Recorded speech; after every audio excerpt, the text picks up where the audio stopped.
네, 세월호 참사 이후 여객선 안전에 대한 경각심이 높아진 가운데 연근해를 운항하는 선장들은 여객선보다 유람선이 더 위험하다고 주장하고 있습니다. 개조와 중축이 제대로 관리되지 않고 위험한 노선을 무방비 상태로 운항하는 경우가 많다는 건데요. 송태엽 기자가 취재했습니다.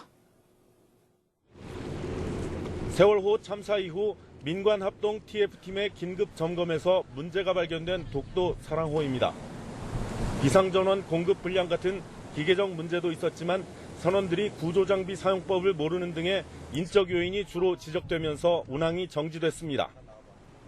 같은 울릉도 독도 노선을 운항하는 돌핀호는 긴급 점검에서 적발되지 않았는데도 기관 고장으로 회항하는 소동을 빚었습니다. 하지만 연근해를 운항하는 선장들은 이런 여객선보다 유람선이 더 문제라고 지적합니다.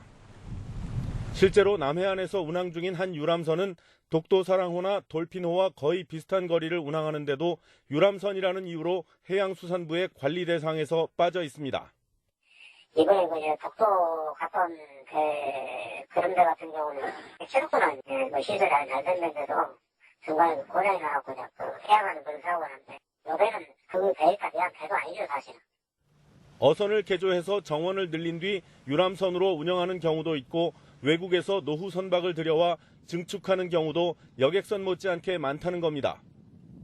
하지만 세월호 참사 이후 이루어진 민관합동 긴급 점검에서 유람선은 빠졌습니다. 바다 유람선의 면허와 안전관리를 맡고 있는 해양경찰이 행정지도를 강화한다는 발표를 했을 뿐입니다. 운항 허가를 처음부터 내줘서는 안 될 거예요. 절대로 그건 해경들이 그동안 실험을 다 해서 해경들이 두 사람이 나와가지고 그걸 체크를 하고 내보내는데 특히 보면 그 해경들이 정말 직무유기입니다. 국내 주요 항구와 도서 지역에서 운항하는 유람선은 모두 584척입니다. 여객선 업계보다 더 열악한 조건에서 일부 업체들이 안전을 무시하고 편법, 탈법 운항을 계속하고 있지만 제대로 된 관리 감독은 이루어지지 않고 있습니다. YTN 송태엽입니다.